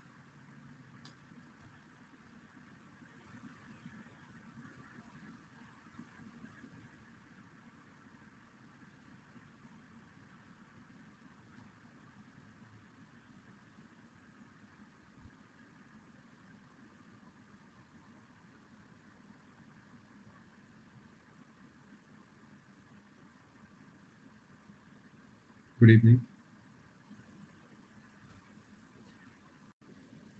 आप अपना डाउट लिखिए मुस्कान, कॉपी करके रखिएगा भेजने से पहले, हो सकता है दोबारा भेजना पड़े। मुस्कान ये क्लास तो बस एंड होने वाली है, काफी सारे डाउट्स ऑलरेडी हैं, कॉपी करके रखिए, बीच में भेजिएगा थोड़ी देर के बाद। देखो, कन्वेक्स लेंस से रियल इमेज बनानी है of the size of the object. आप स्टेटमेंट की भाषा समझ रहे हो? Of the size of the object का मतलब है ऑफ द सेम साइज, और सेम साइज तो सेंटर पे ही बनता है। क्या हो गया आप लोगों को? और सेंटर ही तो 2f है, बस मिरर में इसके नीचे और लेंस में इसके सामने। ट्वाइस दी फोकल लेंथ या प्रिंसिपल फोकस। गलत, गलत, और ये भी गलत। इसलिए समझे कि मैं क्यों वो कॉन्सेप्ट समझाता हूँ कि r is equal to 2f है और ये दूरी बराबर बनाएंगे, c को ही 2f बोलते हैं। वो हर शब्द में कुछ ना कुछ छुपा है। बढ़िया सवाल है ना ऑप्शन, और एनसीईआरटी के सवाल हैं सारे, मेरे सवाल नहीं है, एनसीईआरटी के चैप्टर के सवाल हैं। अगला सवाल। Yes MS Roy. Oedipus already छापे हुए हैं यहाँ से सवाल, 3-4 सवाल आए हुए इन 8-9 सवालों में। देविका, क्योंकि मैं इंग्लिश नहीं पढ़ाता हूँ, सिर्फ जीके ही इस समय चल रहा है, इससे पहले मैथ्स रीजनिंग अलग से पढ़ा चुका हूँ, इंग्लिश नहीं पढ़ाया मैंने कभी। स्फेरिकल मिरर है और थिन स्फेरिकल लेंस है, दोनों की फोकल लेंथ -15 है।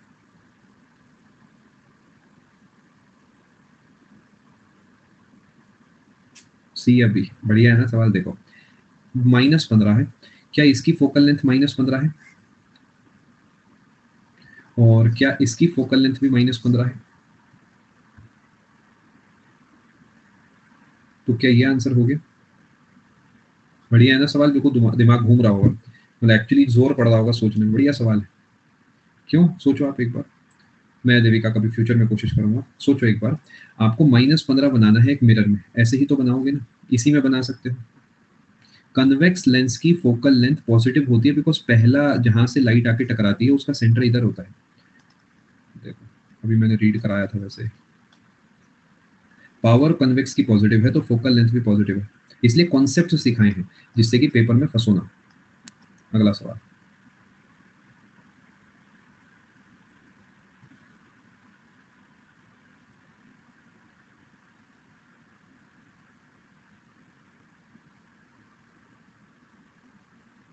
जो ए कह रहे हैं वो सी क्यों नहीं कह रहे, और जो सी कह रहे हैं तो वो ए क्यों नहीं कह रहे? क्योंकि दोनों सही है, तो आंसर ऑप्शन नंबर डी हो जाएगा। क्वेश्चन में साइज की बात नहीं करी गई। प्लेन में वर्चुअल और सेम साइज बनती है, इसमें वर्चुअल और स्मॉलर बनती है, और उन्होंने सिर्फ वर्चुअल पूछा है क्योंकि वो इरेक्ट है। तो correct answer option number D है।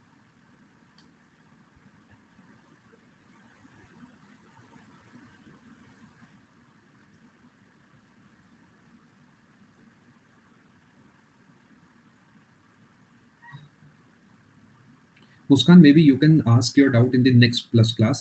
You can simply come at 10 p.m. sharp or whenever the class is, and you can keep your doubt already typed, and you can simply send that doubt and maybe watch recorded or something. You don't have to wait till the end of the class. बढ़िया है ना सवाल? देखो, वो कह रहे हैं छोटे छोटे लेटर्स पढ़ने हैं डिक्शनरी में से, किसका इस्तेमाल करोगे? अब कमेंट सेक्शन खाली करो, ध्यान से समझो। ये तो क्लियर है कि छोटे लेटर्स सीधे पढ़ने हैं, उल्टे तो नहीं पढ़ने, सीधे पढ़ने हैं ना लेटर, और बड़े पढ़ने हैं, यानी वर्चुअल, इरेक्ट और एनलार्ज्ड। ये केस मिरर में था कनकेव का और लेंस में है कन्वेक्स का।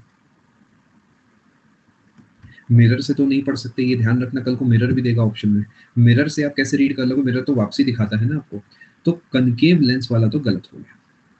अब 5 और 50 में तो एक ही तरीका है, इसे इमेजिन कर लेना। अगर आप पढ़ना चाहते हो तो ऑब्जेक्ट को फोकस और पोल के बीच में रखना पड़ेगा, यानी अगर आप पढ़ना चाहते हो और 50 सेंटीमीटर का आप शीशा उठाते हो और दूसरे नंबर पे 5 का उठाते हो, तो सोचो जो 50 वाला है, क्या वो बहुत बड़ा शीशा होगा ऐसा, और 5 वाला छोटा शीशा होगा, मतलब लेंस होगा, सॉरी, ऐसा। ये पतला है और ये मोटा लेंस। अब दिमाग लगाओ, कौन ज्यादा डाइवर्जिंग या कन्वर्जिंग प्रॉपर्टी शो करेगा?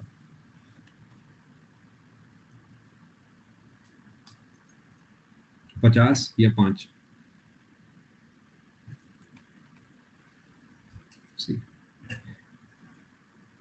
सोच के देखो, एकदम विश्वास मत करो, थोड़ा सोचो। डिक्शनरी में से कुछ देखना है, मैं आपको बताता हूँ। फोकल लेंथ 50 है और फोकल लेंथ 5 है, तो फोकल लेंथ 50 है तो रेडियस कितना हुआ हिमांशु? 100। इसका रेडियस कितना हुआ? 10। 10 का ऐसे बनाओगे ना, 100 का तो बहुत बड़ा बनाओगे, तो जो लेंस बनाओगे वो ऐसा पतला बनाओगे, यहाँ से मोटा लेंस बनाओगे। समझ पाए? और प्रैक्टिकली इमेजिन करो कि अगर मुझे कुछ रीड करना है, मान लेते हैं, तो क्या मुझे उसके बिल्कुल पास जाके ऐसे ही तो रीड करूंगा ना डिक्शनरी में से? समझ पाए जो मैं कहना चाह रहा हूँ? एसएससी इतना गंदा नहीं खेलेगा, मुझे विश्वास है, लेकिन फिर भी मैंने सोचा थोड़ा सा एक दो सवाल ऐसे करा देता हूँ, क्योंकि मान लो 5 और 50 को छोड़ो, कल को उसने 20 और 30 दे दिया तो फंस गया, बोनस जाएगा सवाल, कुछ और रास्ता नहीं है। तो एसएससी यहाँ पर नहीं खेलेगा। जनरली ये कुछ सवाल ना ऐसे होते हैं जो टीचर्स को दिए जाते हैं क्लास में डिस्कस करने के लिए। ये एक्चुअली ऑब्जेक्टिव टाइप क्वेश्चन नहीं है, एक डिस्कशन होता है ना, एंड में डिस्कस लिख दिया, वो वाले सवाल है। तो ये पेपर में इतना क्लोज नहीं खेलेगा। वो क्या करेगा, 2 लेंस दे देगा, 2 मिरर दे देगा। ए का आंसर देंगे पहले आप। वेरी गुड, तमन्ना ने कितना ही सेफ खेला है। हेडलाइट में कनकेव का इस्तेमाल होता है।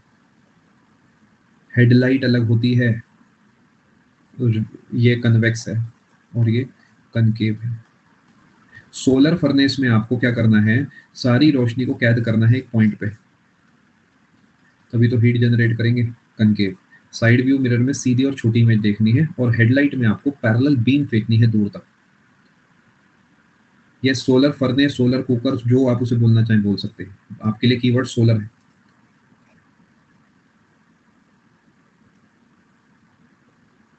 ये तीनों सवाल पेपर में एसएससी के तीनों पीवाई क्यूज है। ए बता देता हूँ, ए क्या है, हेडलाइट।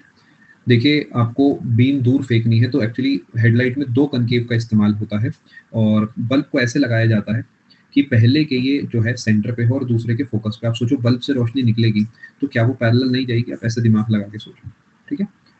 तो दूर तक वो पैरेलल बीम ऑफ लाइट जाएगी। निधि बताओ जी, कंप्लीट या हाफ?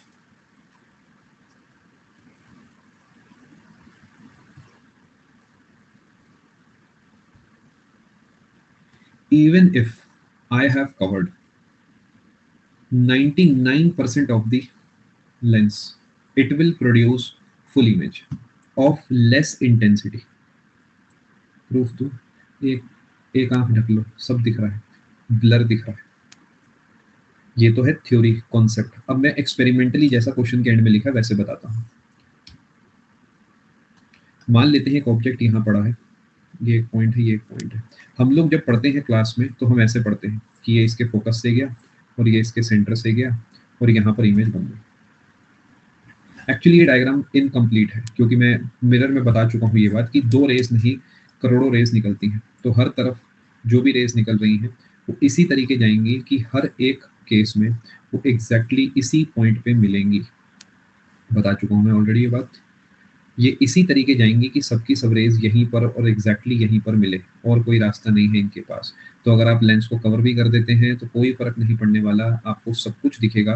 बट क्योंकि number of rays falling on your eyes are less now, the image will be blurred, less intensity की इमेज होगी। समझ पाए आप? Even if I cancel out these rays,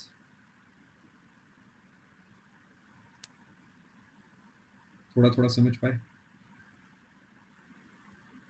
तब भी इमेज बनेगी। पूरे तरीके आप समझ पाए? आखिरी सवाल, पहले इसका आंसर दें। 2 अलग-अलग सवाल है, मैंने एक साथ ही लगा दिए। कनकेव, डॉक्टर ने कहा है कि भाई +1.5 का चश्मा ले लेना, तो ये क्या डाइवर्जिंग है, कन्वर्जिंग है? पहले ये बताओ।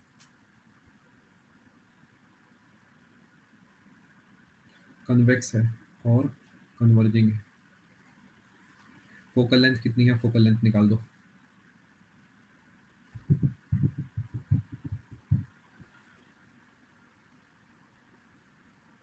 One upon 1.5, 2/3 metre. चाहो तो 66.67 सेंटीमीटर भी बता सकते हो। दोनों बातें एक ही है। यहाँ पर एक क्लास कंक्लूड होती है। आई होप आप सबको समझ आया होगा। This is the best I can do for this topic. मेरी तरफ से मैंने अपना 100% एफर्ट लगा दिया और इसमें से अधिकतर कंटेंट आपको न्यू दिख रहा होगा, यानी अगर आप पिछले कोर्स में थे तो आपने एमसीक्यूज वगैरह वहाँ पे कुछ भी नहीं देखा होगा। ये सब डेटा भी मैं जनरली इतना डिटेल में नहीं जाता हूँ, बट बिकॉज अब मेन्स में भी चीज़ें आ रही हैं तो मैं सोचा थोड़ा सा एक्स्ट्रा एफर्ट लगा देते हैं। ठीक है जी, यहाँ पर एक क्लास कंक्लूड होती है। आप सभी का आने के लिए बहुत बहुत धन्यवाद। Thank you so much. God bless, take care, good bye, ख्याल रखिए अपना। मिलते हैं आप सभी से आने वाली क्लास में। बहुत बहुत शुक्रिया। मैं कुछ डाउट्स देख लेता हूँ। बहुत बहुत धन्यवाद। Thank you.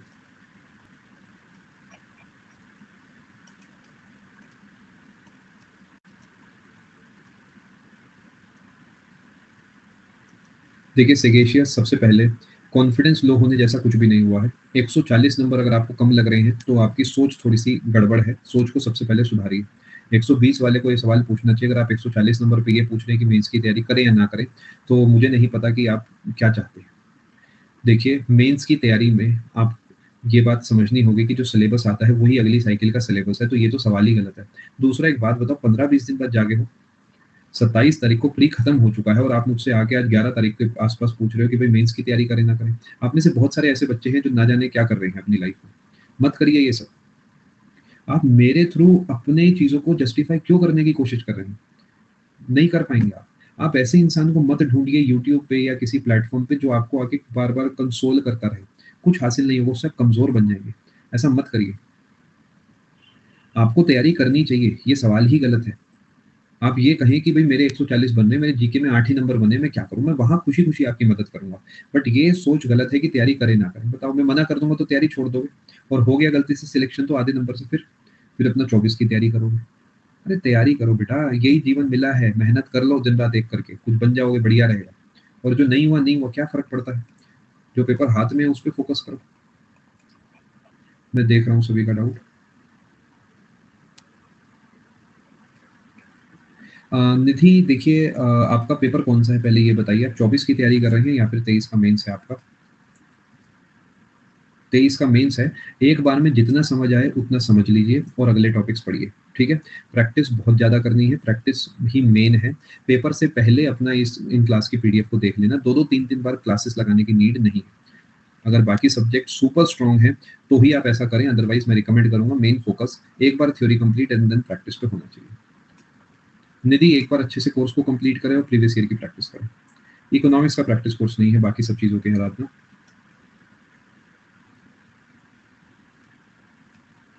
रिद्धि बेटा फटाफट आपको बताना होगा अपना डाउट। क्लास वैसे मैं 1 घंटे की सोच रहा था, पर 2 ही घंटे की हो गई है। गुड इवनिंग जी, आपकी कॉल डिस्कनेक्ट हो गई, आप दोबारा भेज सकते हैं चाहें तो।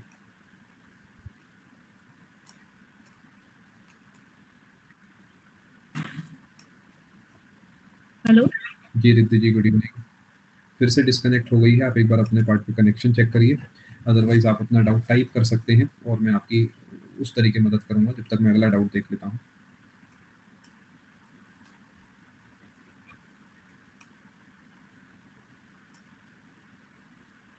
बेटा आज जैसा आप देख भी पा रहे होंगे कि मुझे समझ नहीं आ रहा कि क्या लिखा है ना, और अपनी डिटेल्स हमेशा हाइड करके ही भेजा करें आप।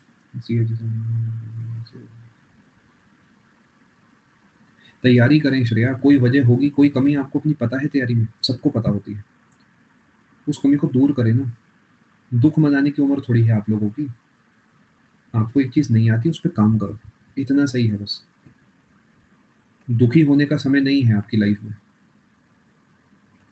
तिवारी जी बताएं क्या ये कन्वर्जिंग डाइवर्जिंग वाला डाउट क्लियर हो गया? आई थिंक आपने शुरू में भेजा होगा, अगर नहीं हुआ तो बताएं, मैं दोबारा एक्सप्लेन करूंगा। ओके रिद्धि,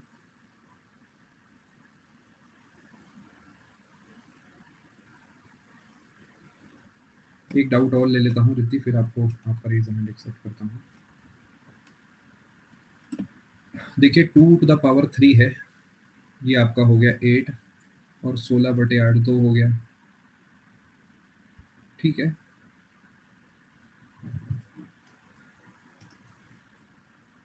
एक मिनट रुको आप,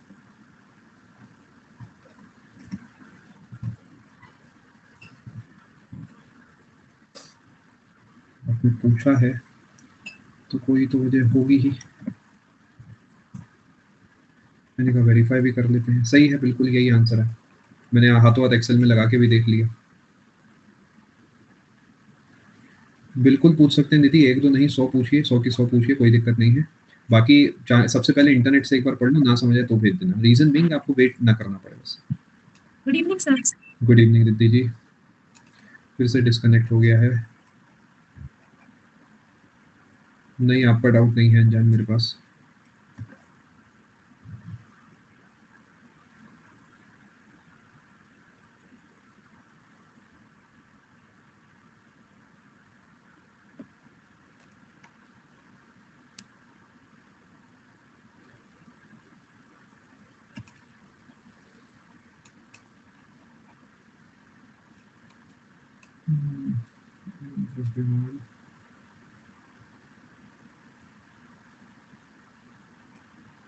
ये इंग्लिश में होता तो और बेटर रहता।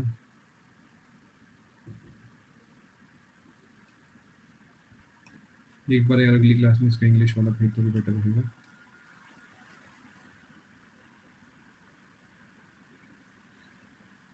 अच्छा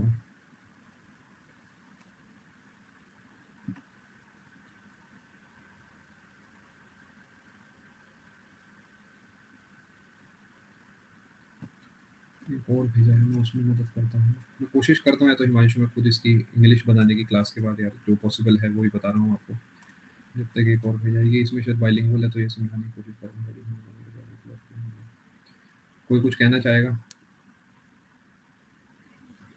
क्या आंसर है इसका?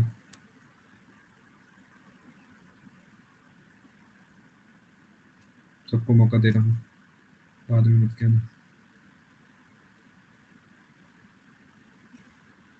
ये कौन सी बुक है हिमांशु?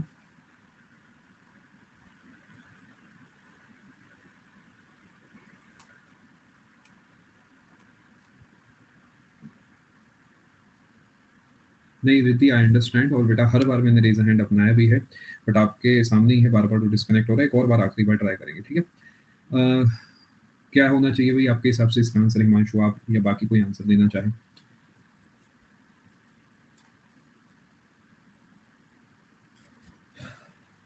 ये गलत है, एवरेज वेलोसिटी है total displacement upon total time, क्योंकि वो 1 साइकिल पूरी कर चुका तो आंसर 0।